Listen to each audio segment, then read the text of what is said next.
जय गुरुदेव। जय गुरुदेव। जय गुरुदेव नाम किसका। जय गुरुदेव नाम किसका। प्रभु का पावन नाम। प्रभु का पावन नाम। जय गुरुदेव।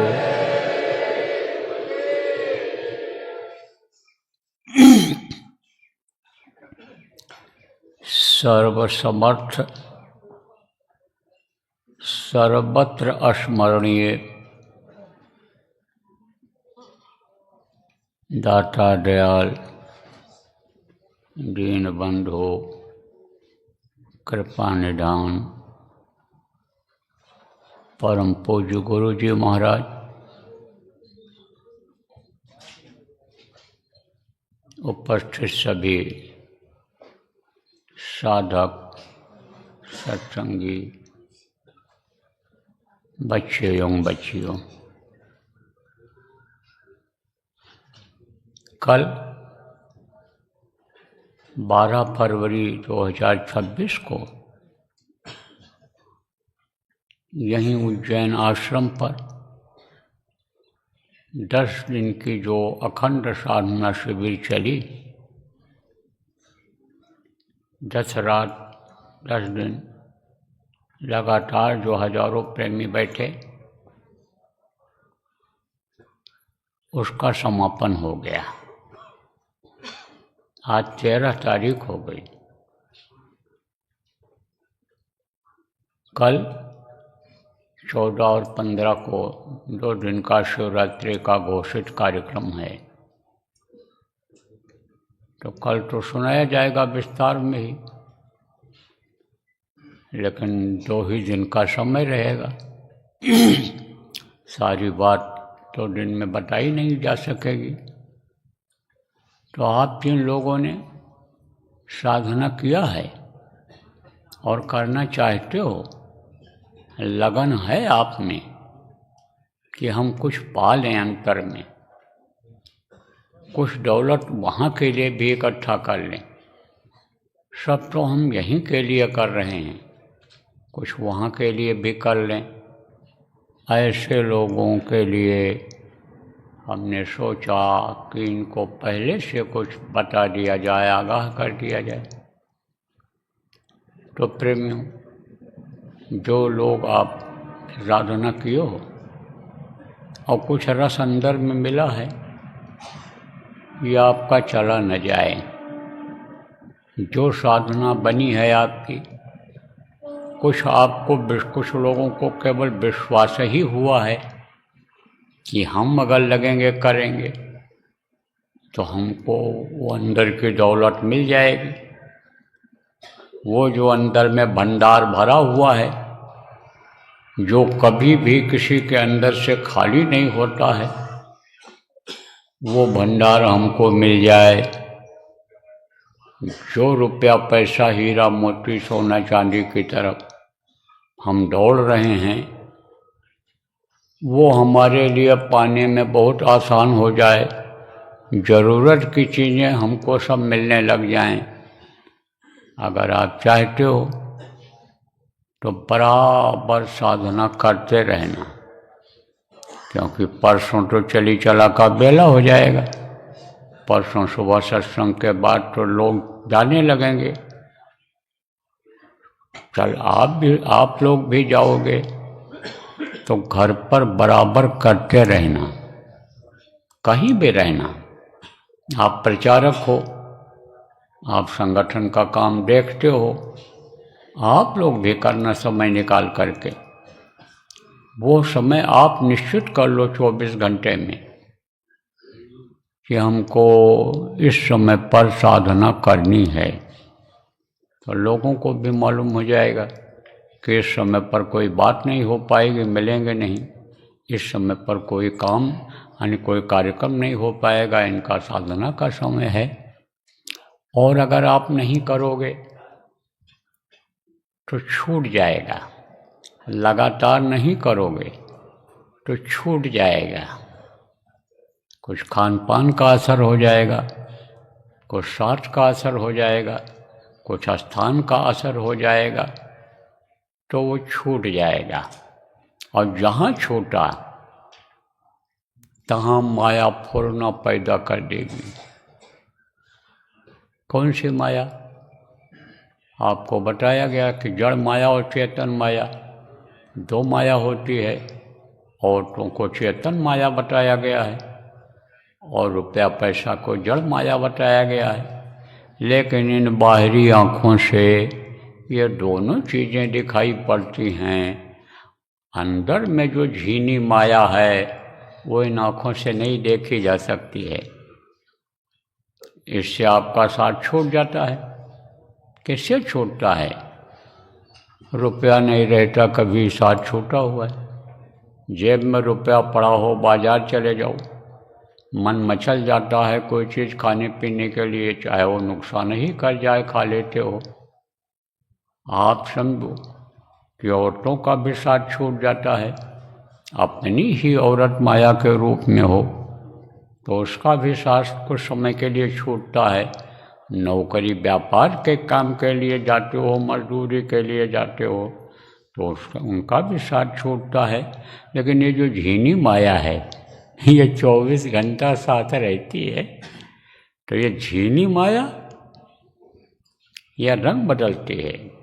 जैसे आपको सत्संगों में बताया गया कि ये जो कपड़े आप पहनते हो ये कपड़े ऊपरी लोकों में नहीं हैं, लेकिन वहाँ पर कुछ कपड़े इस तरह के भी हैं कि ऐसे हवा चलने पर रंग बदलते हैं।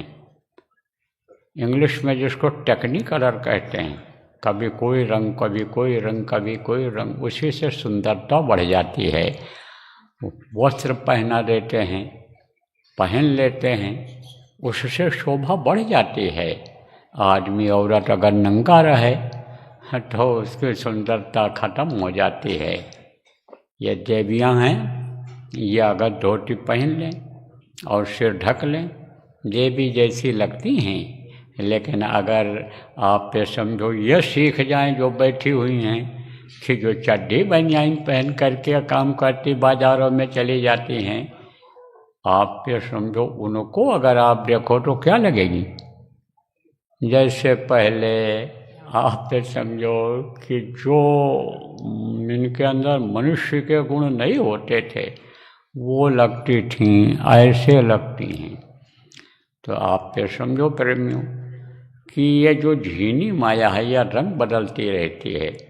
अब यह फ़ायदा उठाना चाहती है क्योंकि माया का यही काम है कि फंसा करके रखो, साधकों को आगे बढ़ने न दो, तो कहीं ना कहीं फंस जाओगे। क्यों फंसोगे? कैसे फंसते हैं लोग यह भी आपको बता दूं। जैसे आप साधना करने लगोगे तो संस्कार तो आपका है ही। संस्कार कैसे बना? परिवार में रह करके बना, समाज में रह करके संस्कार अच्छे बने। धार्मिक लोग थे, धर्म की भावना भरा उन्होंने, कोई न कोई भगवान का नाम बताया, उसको आप जपने लग गए, याद करने लग गए, बोलने लग गए तो आपके भाव बन गए, भाव बन गए। आपके समझ में आ गया कि भाई भगवान हैं, भगवान की ही बनाई हुई दुनिया है, भगवान को याद करना चाहिए। तो फिर आप कुछ लोगों को, प्रचारक लोग गए होंगे, बताए होंगे, या आप खोज किए होंगे कि जैसे खोजी लोग होते हैं, वैज्ञानिक होते हैं कि हम रिसर्च करें आगे और क्या है। जैसे आपको अभी इन्हीं दिनों में कुछ सुनाया गया था कि राजा ने 7 मंजिल का मकान बनाया और ऊपर बैठ गया था और फिर खोजी गया, उसको देखा भाई कोई कौड़ी लिया जा रहा है, तो कोई रुपया लिया जा रहा है, कोई पैसा लिया जा रहा है, कोई हीरा मोती दे दिया। तो आखिर 7वें मंजिल पर कौन है, क्या चीज़ है, चलकर वहाँ देखा जाए। और वहाँ पर वो चला गया और उसको राजा मिल गया। राजा ने अपना ताज लगा दिया उसके सिर पर और राजा बन गया वो। ऐसे खोजी होते हैं। तो खोज किया जब, तो गुरु महाराज हमारे जैसे गुरु मिल गए और उन्होंने नाम दे दिया। अब नाम तो ले लिया आपने, लेकिन नाम की कमाई नहीं किया तो कैसे पता चलेगा। देखो प्रेमियों, बहुत से लोगों के अंदर अभाव आ जाता है गुरु के प्रति। ऐसे गुरु ऐसे परम गुरु पायो, कहे रे मन धूमिल। मन को धूमिल नहीं होने देना चाहिए जब समर्थ गुरु मिल जाएं। और यह भी कहा गया है कि गुरु करे जानकर और पानी पिए छान कर। अंदाज़ा लगा लेना चाहिए कि गुरु कैसे हैं, कैसे हैं गुरु, किस तरह के हैं। पहचान अगर न हो पावे तो ये जो धार्मिक ग्रंथ हैं, किताबें हैं, आजकल ये रामचरितमानस जो है वही सबसे ज़्यादा प्रचलित है। उसी में जो गोस्वामी जी महाराज ने लिख दिया है, पहचान बता दिया संतों की, दुष्टों की, आदमियों की, सबकी पहचान बता दी। उसी आधार पर देख लो।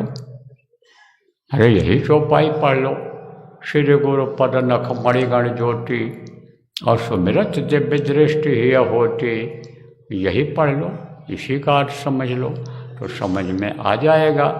फिर गुरु जब बनाओ, एक घड़ा खरीदते हैं तो उसको ठोंक बजा करके देखते हैं कि कहीं अब फूटा तो नहीं है। जब टनाटन आवाज़ आती है तब वो फूटा नहीं होता है, और कहीं भट की आवाज़ आ गई तो समझ लो कहीं न कहीं क्रैक होगा, वो कहीं न कहीं वो चिटका हुआ होगा, कहीं न कहीं दरार होगी। तो जब घड़ा को ठोक बजा के करते हैं तो जीवन का साथी जब बनाते हैं, यानी जिनके हाथ में अपनी जीवन की डोर दे देते हैं, जाहि विधि राखे गुरु वाही विधि रहिए, छाड़िए न हिम्मत बिसारिए न नाम को। तो ठोक बजा करके गुरु बनाना चाहिए।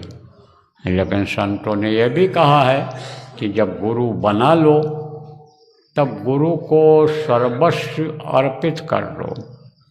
फरोख्त माने क्या होता है, बेचना। तब अपने को बेचने का मतलब ये नहीं है कि जैसे रुपया दे करके अन्य रुपया ले करके बेच दिया जाता है कोई चीज़। मतलब यह है कि तन मन धन संतन को सर्वस्व। ये आरती गाते हैं ना, ओम जय जगदीश हरे, ओम जय जगदीश हरे।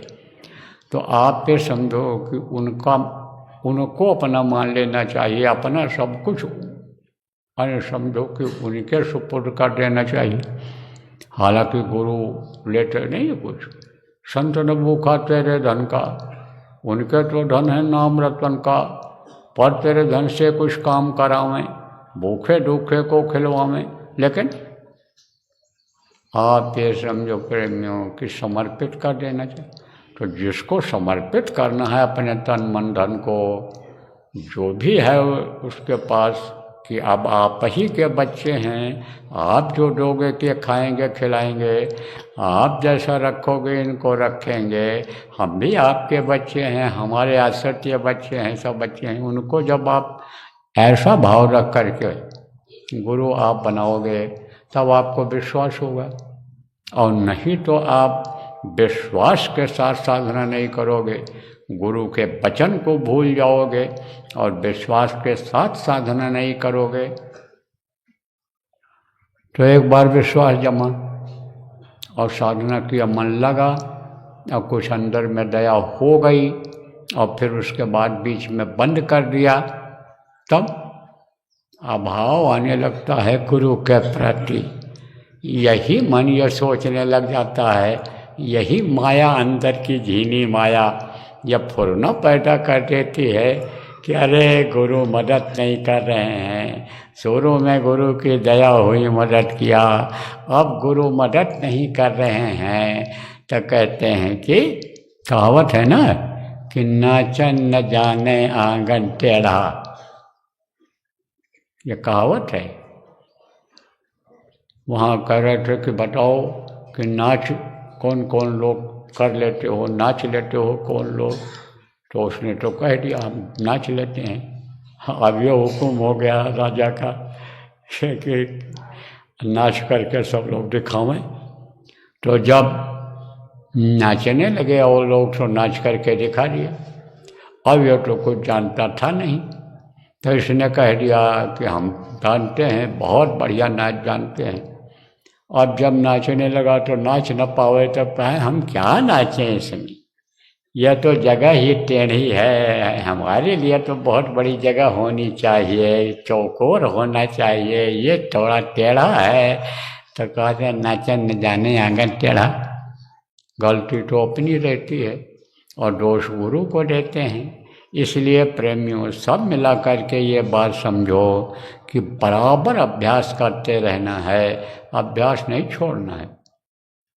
हमने देखा गुरु महाराज पूरे थे, कोई कमी नहीं थी गुरु महाराज में, ये हमने हर तरफ से देख लिया, अंदाज लिया। लेकिन गुरु महाराज भी ध्यान लगाते थे। गुरु महाराज भी कभी कभी मैं जब कुटिया में उनके जाता था देखता था तो भजन पर बैठे रहते थे, सुमिरन भी गुरु महाराज करते थे। प्रेमियों, दादा गुरु भी सुमिरन करते थे। दादा गुरु से एक आदमी ने पूछा अब आपको सुमिरन करने की क्या ज़रूरत है? एक भगत ने उनसे पूछा था, उन्होंने कहा भाई जिसके देश में है, जिसका उसका भी नाम लेने में, जिसके यानी जिसकी यह व्यवस्था है उसका भी नाम लेने में क्या दिक्कत है? उनको याद करने में क्या दिक्कत है? जब उनको याद किया जाएगा तो वो बाधा नहीं डालेंगे काम में, मदद नहीं करेंगे तो बाधा भी किसी तरह का नहीं डालेंगे। तो प्रेमियों बराबर करने की ज़रूरत है। अब मैं आपको बता रहा था कि जब आप इसमें आपको रस मिलने लगेगा तो बाहर का ये जो दिखावा है, जो भी अभी तक आप पूजा पाठ करते रहे, जो भी आप तीर्थों में जाते रहे, जो भी देवी देवताओं के स्थान पर आप जाते रहे, आप देवी के स्थान पर जाते रहे, पूजा पाठ करते रहे, उसको स्वाभाविक रूप में छोड़ दोगे। क्यों? क्योंकि जिनको आप देवी मानते थे, जिनको आप देवता मानते थे, जहाँ जाने से आपको फल मिलता था कि हम गंगा में जाएंगे, यमुना में जाएंगे, नहाएंगे, स्नान करेंगे, पाप धुलेंगे, शांति मिलेगी, इसलिए जाते थे, वहाँ जाना बंद कर दोगे। क्यों बंद कर दोगे?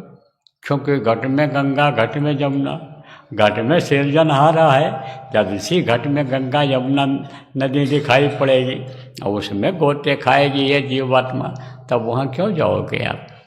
नहीं जाओगे। जब इसी घट में वो देवी देवता आपको दिखाई पड़ेंगे, जब उनका दिव्य रूप दिखाई पड़ जाएगा, दर्शन हो जाएगा, तब आप जाओगे।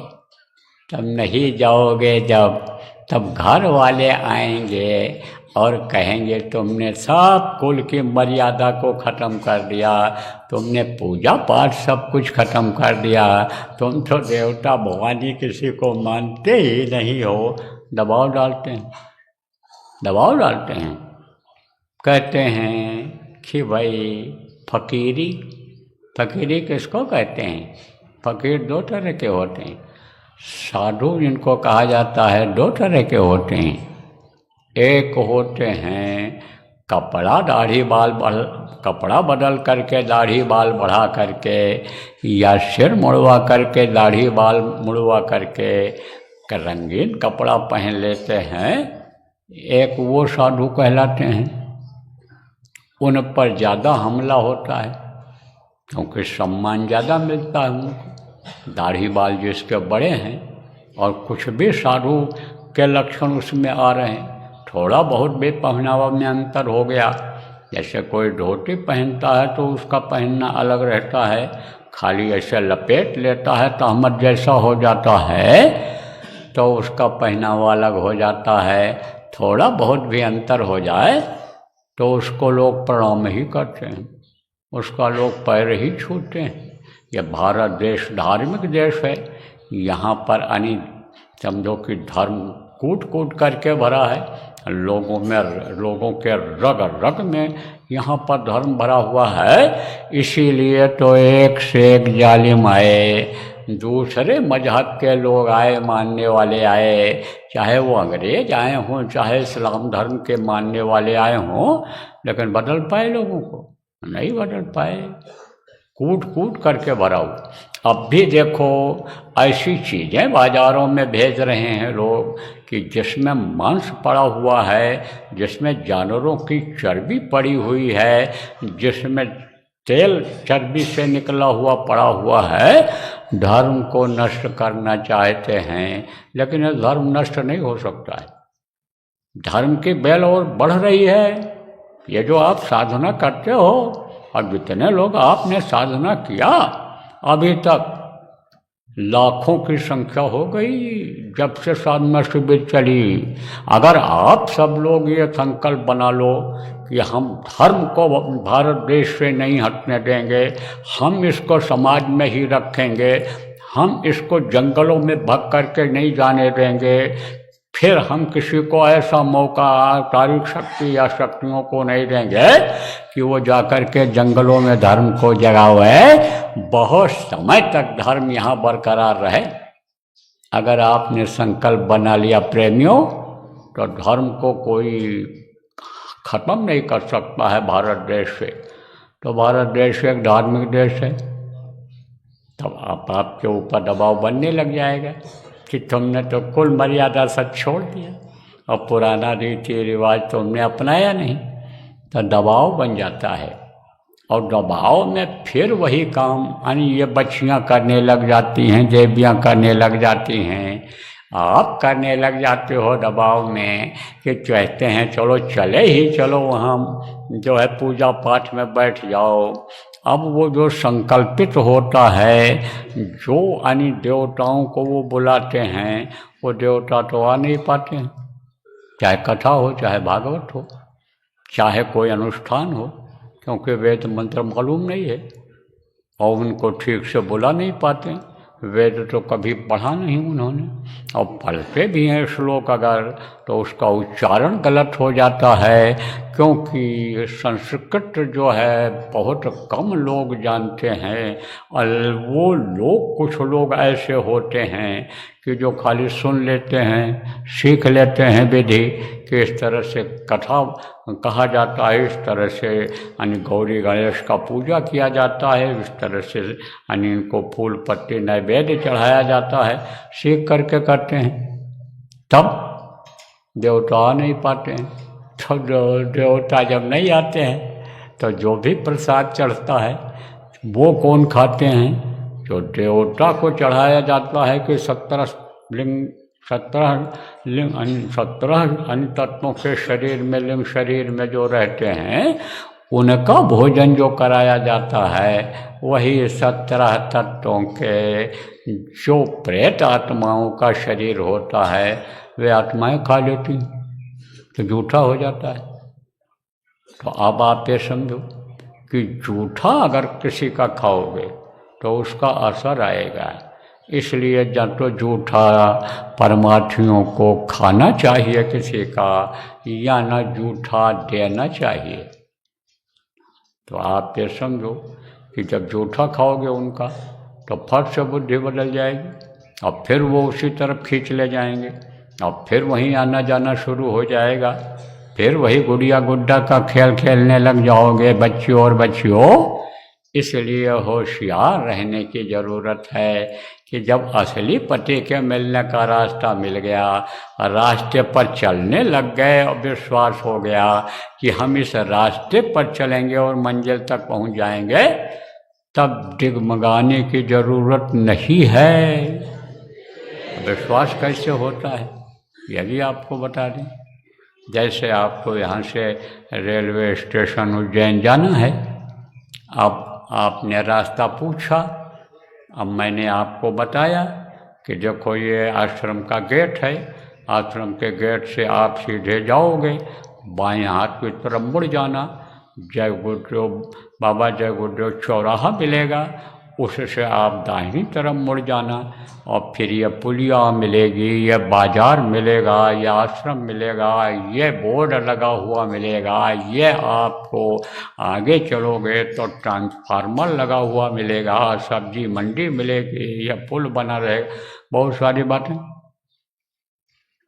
जब आप चलोगे तो आपको मिलेंगी, दिखाई पड़ेंगी, तो विश्वास हो जाएगा कि अब हम सही रास्ते पर जा रहे हैं और मंजिल तक पहुंच जाएंगे। तो विश्वास कब होता है? जब कुछ अनुभव हो जाता है, थोड़ा बहुत भी अनुभव हो जाता है तो विश्वास हो जाता है। तो ये विश्वास आपका न डिगमिगा जाए, जो झीनी माया है फुर्ना पैदा करके और आपको फिर वहीं पहुंचा दे। तो एक फकीर ऐसे होते हैं, एक साधु ऐसे होते हैं जो गृहस्थ आश्रम में रहते हैं, वो जल्दी लुटते भी नहीं हैं। नहीं तो ये जो मान सम्मान के चक्कर में आ जाते हैं, वो झूठ बोलते हैं, वो सम्मान ज़्यादा चाहते हैं और सम्मान से सम्मान बढ़ाना चाहते हैं, वो धन की भी इच्छा कर लेते हैं। तो ये सम्मान का भूत सवार हो जाता है, धन का लालच बढ़ जाता है, और जब बगैर मेहनत की कमाई का पैसा आने लगता है तब आप फिर समझो खान पान बिगड़ जाता है और चरित्र गिर जाता है। तब ये माया उधर ले जाती है, यही झीनी माया पैदा कर देती है, फूरना पैदा कर देती है।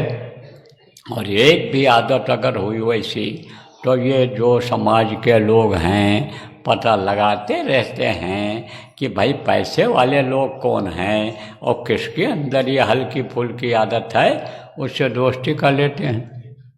जैसे मान लो एक पैक देख लिया कि कहीं गया है और दबाव में बड़ा आदमी बनने के लिए शादी ब्याह में बड़े आदमियों का साथ वहाँ करने की वजह से एक पैक अगर पी लिया शराब का तो वहीं लोग अंदाज लेते हैं पैसे वाला आदमी आज पिया है, कल इसको पिलाना शुरू कर रहे हैं तो हमको भी पीने को मिल जाएगा, नहीं रहेगा पैसा तो ये मंगाएगा पिलाएगा, तो हम इससे दोस्ती कर लें। तो आदत बिगड़ती चली जाती है, आदत बिगड़ती चली जाती है।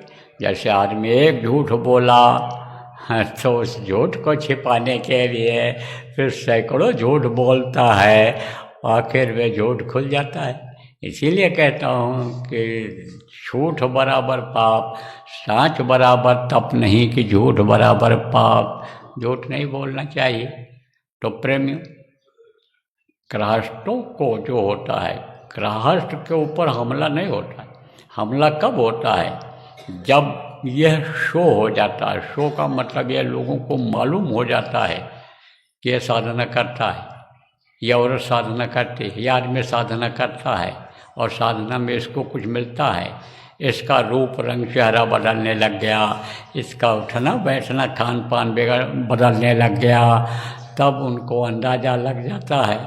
और फिर जब अंदाज़ा लग जाता है तब उससे दुआ लेकर, आशीर्वाद लेकर, उससे दोस्ती करके अपने कर्मों का आदान प्रदान लोग करने लग जाते हैं।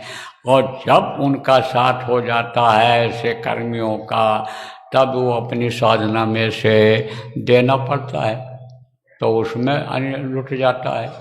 इसीलिए कहा गया कि भजन करे तो छुप के करे। नाम की कमाई के बारे में बताया गया कि समझो एकांत में नाम की कमाई करे, कोई देख न पावे। यह भी बताया गया कि रात में योगी लोग जगते हैं, रात में जग करके कर लो और सुबह तरोताजा फिर अपने काम में लग जाओ। तो गृहस्थ के लिए तो बहुत अच्छा है। गृहस्थ जल्दी लौटता नहीं है। अंदर की जो दौलत है मिली है उसको ख़त्म जल्दी नहीं होती है, लेकिन जो अपने को दिखावे में ले आते हैं तो अच्छे अच्छे लोग जो है, साधना वाले लोग जो है, वो इसी में गिर जाते हैं, इसी में गिर जाते हैं। देखो प्रेम, साथ का बड़ा असर होता है। आज किसी का साथ कर लोगे उसी तरफ ये माया फुर्ना दे देगी। अंदर की जो झीनी माया है ये फुर्ना दे देगी। कैसे फुर्ना मिलती है कि जैसे कहीं किसी के दुकान पर बैठने लग जाओ और देखो आमदनी हो रही, और खाली टाइम में उसने आपके बढ़ा दिया, आपसे बात करके मन लालच पैदा कर दिया कि आमदनी है, आप भी खोल लो, हम एक ब्रांच खोलवा देंगे आपको, और आप कमाते रहना, हमको देते रहना। पैसा कुछ लोगों के पास बहुत है तो वो लगाना चाहते हैं, तो कहाँ रखें, इसलिए कहते हैं कुछ तो देगा, आधा ही देगा। आप पे समझौते करते हैं कि 30% जो है तुमको मिलेगा और बाकी हमको मिलेगा 70%, और हम देंगे तो कम से कम शर्माते आधा तो देगा। तो कहते हैं चलो पैसा रखा है, इससे अच्छा कमाई में लगा दें, तो दुकान खोलवा देते हैं, ब्रांच खोलवा देते हैं। अब फंस गए कि नहीं फंस गए? हम मोह माया में फंस गए। दुकान खोलना है या मोह है कि दुकान नहीं खोलेंगे तो ग्राहक लौट जाएंगे, आमदनी कम हो जाएगी, हमको माल तैयार कराना है, हमको माल मंगाना है, लालच बढ़ गई। आप फिर समझो मोह हो गया उससे। दुकान बंद रहेगी हमारी, हम साधना में चले जाएंगे, हम सत्संग में चले जाएंगे तो दुकान हमारी बंद हो जाएगी, नुकसान होगा, ग्राहक टूट जाएंगे। तो जो विश्वास गुरु पर जमा था, पहले साधना किया था, थोड़ा बहुत भी झलक मिली थी, दया मिली थी और सुकून मिला था, शांति मिली थी, वो भी खत्म हो जाएगा। तब बस घूम करके वहीं फिर पहुंच जाओगे। वही दिन आने लग जाएंगे आपके जो संकेत देते हैं कि जीवन का एक एक क्षण खत्म होता चला जा रहा है, और जब उम्र ढलेगी, बुढ़ापा आएगी, कुछ कर नहीं पाओगे, बस धीरे धीरे बुढ़ापा आ जाती है। अब बुढ़ापा आ जाती है, मजबूरन संतोष करना पड़ता है। अब बुढ़ापा आ गई, हाथ पैर काम नहीं कर रहा है, दिमाग भी कुछ कमज़ोर हो गया, और लड़का अगर कहे, पोता अगर कहे कि चले जाओ दादाजी, चले जाओ पापा जी, दुकान पर बैठ जाओ, तो मन नहीं कहेगा। दुकान समूह पे धीरे धीरे तब खत्म होता है। आप ये समझो प्रेमियों, कुछ लोग जिनका बहुत लगाव होता है वो तो जाते हैं, बैठे ही रहते हैं, मगर गए संतोष ही नहीं मिलता है। तो आप इन सब चीज़ों को आप ये समझो प्रेमियों कि यह हर तरफ से समझो कि फंसाव है। तो इन सब चीज़ों से होशियार रहने की ज़रूरत है। तो सब चीज़ों से कहाँ समाज में आप होशियार रह पाओगे? एक एक चीज़ को आप कैसे परख पाओगे, कैसे करोगे, क्या करोगे? लेकिन मोटी चीज़ अगर आप ये समझ लो कि जो ये खान पान का असर आता है, आप ये समझो जो संग दोष आता है, निंदा बुराई का दोष आता है, इससे दूर रहो, इस पचड़े में मत फंसो। खान पान जिसकी वजह से खराब हो जाता है, चरित्र जिससे गिर जाता है, उन चीज़ों से आप दूर रहो। आप लक्ष्य बनाओ कि हम कमाएंगे, खाएंगे, शरीर को चलाएंगे, शरीर को ढकने का, कपड़े का इंतजाम कर लेंगे, बरसात गर्मी से बचने के लिए मकान बना लेंगे, हमारे जो आश्रित हैं, माता पिता हैं, हमारे जो सास ससुर हैं, बच्चियों उनकी सेवा करेंगे, माता पिता की सेवा करेंगे, बच्चे हैं, पति हैं तो उनकी सेवा करेंगे, पत्नी है तो उसकी देख रेख करेंगे। बस हमारी जो ड्यूटी है इसको हम पूरा करेंगे, बाकी भजन करेंगे, भजन में समय निकालेंगे, तब तो आप बच पाओगे। नहीं तो बज रहा काल का डंका, कोई बचने न पाएगा, बचेगा साध जन कोई, जो सबसे लौ लगाएगा।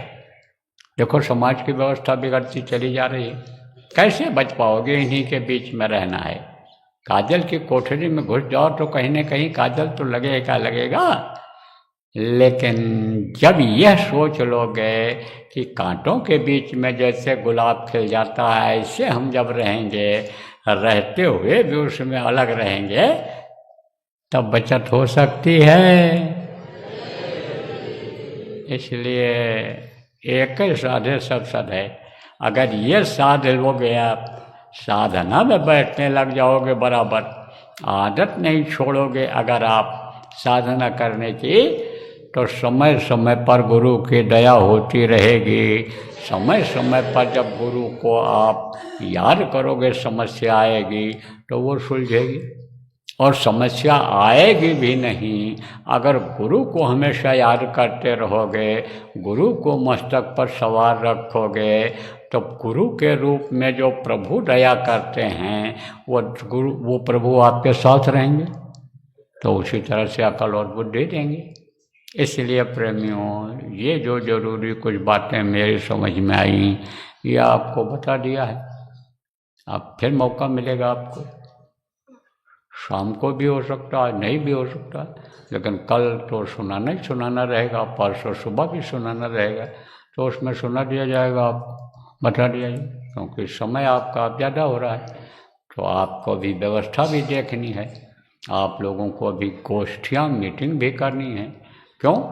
क्योंकि प्रचार प्रसार की योजना अगर नहीं बनाओगे तो बहुत लोग मरेंगे, अकाल मृत्यु में बेचारे चले जाएंगे, तो आपकी क्या इज्जत रह जाएगी, आपकी क्या प्रतिष्ठा रह जाएगी, आपका क्या महत्व रह जाएगा इतिहास में। इसलिए इनको बचाने की ज़रूरत है। बचेंगे कैसे? जब इनका खान पान सही होगा, जब इनका चरित्र सही होगा, इनकी विचार भावनाएं बदलेंगी, जो इस समय पर खराब हो चुकी हैं या जब अच्छी आएंगी, जब इनको आप नामदान दिला दोगे, जब इनको आप भजन करना सिखा दोगे, तब ये बदल जाएंगे, बुराई छोड़ देंगे। बहुत से लोगों ने छोड़ दिया जब उन्होंने देखा कि ज़्यादा आनंद, ज़्यादा सुख है माला जपने में। तो जिस हाथ से गोली चलाते थे, जिस हाथ से लोगों को काट मार देते थे हथियार से, जब देखा उन्होंने कि वही हाथ हमारा है और इसमें यह माला आ गया, ये हमको एक ऐसा हथियार मिल गया कि इसको बिन मारे बैरी मरे, यह सुख कहाँ समाए। ये जिस बैरी को हम बैरी समझते थे वो बैरी नहीं रहा, अब बदल गया, दोस्त बन गया, बैरी ही खत्म हो गया अपने कर्मों से, तब उसको मारने की जरूरत पड़ेगी। तो बहुत लोग बदल गए, देखा कि बहुत सुख है, जो सुख है नाम जपन में, वो सुख नहीं अमीरी में, मन लागा मोर फकीरी में। तो जब ही उन्होंने देखा बदल गए, बदल जाएंगे लोग, बहुत बदल गए। अपने संगत में भी बहुत बिगड़े लोग थे, बहुत बिगड़े लोग थे। और आपको अगर बुद्धिजीवी लोगों को विश्वास न हो, कोई इसमें बैठे हो, तो नाम बता दूंगा, इतिहास पता कर लेना। जो अधिकारी उनकी खोज कर रहे थे, इनाम जिनके लिए घोषित हो गया था, जब बदल गए उनको भी खुशी हुई, उनको भी जो अधिकारी थे, जिनकी ड्यूटियां थीं, जिनका जान खतरे में था, वो खतरा उनका टल गया। अधिकारी को नींद नहीं आती थी कि पता नहीं कौन सी घटना कहाँ घट जाए, हमारे ऊपर आ जाए, तो हमने देख रेख नहीं किया, नौकरी चली जाए, उनको भी शांति मिल गई। अभी अपराध खत्म हो जाए। आप अगर माला पकड़ा ले जाओ लोगों, भजन करने लग जाए लोग, नामदान अगर आप दिला दो और ये अपराध को छोड़ दें, तब जेल की ज़रूरत पड़ेगी, तब जब फोर्स की ज़रूरत पड़ेगी, तब हथियार बनाने की ज़रूरत पड़ेगी। अपने ही देश के लोगों को जिनकी रक्षा करनी चाहिए, मजबूरन इन पर गोली इनको चलानी पड़ती है। अपने ही भाई हैं, वो कौन हैं जो संघ के दोष से अपराधी बन गए। वो एक भाई मान लो पुलिस में भर्ती हो गया, आप समझो कि भर्ती हो गया बॉर्डर फोर्स में, और दूसरा भाई अगर साथ के असर से चला गया अपराध की दुनिया में, तो वही भाई भाई के ऊपर गोली चला देगा। जो एक माँ के पेट में रहा, आप ये समझो एक माँ का दूध पिया बड़ा हुआ, पालन पोषण एक माँ ने किया, लेकिन रास्ता बदल गया तो कर्तव्य के पालन में या नौकरी को बचाने के लिए उसी पर गोली चला देगा। तो आप सोचो, भाई भाई के खून का प्यासा बन जाए। इसलिए प्रेमियों, एक ही साधे सब सधे, एक काम ये करना है, समाज को बदलना है, लोगों को बदलना है, भजना नंदी बनाना है, जय गुरुदेव नाम से लोगों को जोड़ना है। अरे जय गुरुदेव झंडे के नीचे लाना है। इसलिए गोष्ठी करो, मीटिंग करो, योजना बनाओ और काम को आगे बढ़ाओ। इस काम को, जो इस समय योजना है, जो इस समय काम चल रहा है, उसको आगे बढ़ाओ। तो समय है आपके पास। अभी और लोग आ रहे हैं, कुछ लोग आ गए तो मीटिंग करो आप उनकी, कल भी मीटिंग करो और योजना बनाओ, लागू करो उसको। बोलो जय गुरुदेव। और जो लोग साधना में लगे हुए थे आश्रम के लोग, वो लोग देख लो कहाँ क्या चीज़ जरूरी है। जो होता रहा अभी तक नहीं हो पाया, ये नए प्रेमी आए हैं, इनमें से आप कुछ लोग ले लो सेवादार, और काम को पूरा कर लो। आप तैयारी पूरी कर लो। आज शाम को भी लोग आएंगे, कल सुबह से आना शुरू हो जाएगा। इसलिए आप लोग तैयारी कर लो आज। बोलो जय गुरुदेव। अगर हमारे पास रिपोर्ट आ गई कि तैयारी पूरी हो गई, यह भी अगर रिपोर्ट आ गई कि लगभग पूरी हो गई, तब तो शाम को सुना दूंगा, और नहीं तो ध्यान भजन करा करके कहूँगा कि जाओ तैयारी कराओ, लोग आ रहे हैं। कि जिनको रहने की जगह मिल जाए, भोजन मिल जाए, पानी पेशाब की जगह उनके उपयुक्त हो जाए, मतलब ज़रूरत भर का हो जाए, फिर तो छोड़ देंगे, सुनने को नहीं मिलेगा। इसलिए आप जो करने वाले हो, कराने वाले हो, लगकर सब करा लो तैयारी।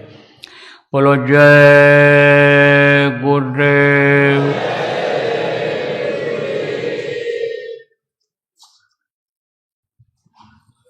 जय गुरुदेव,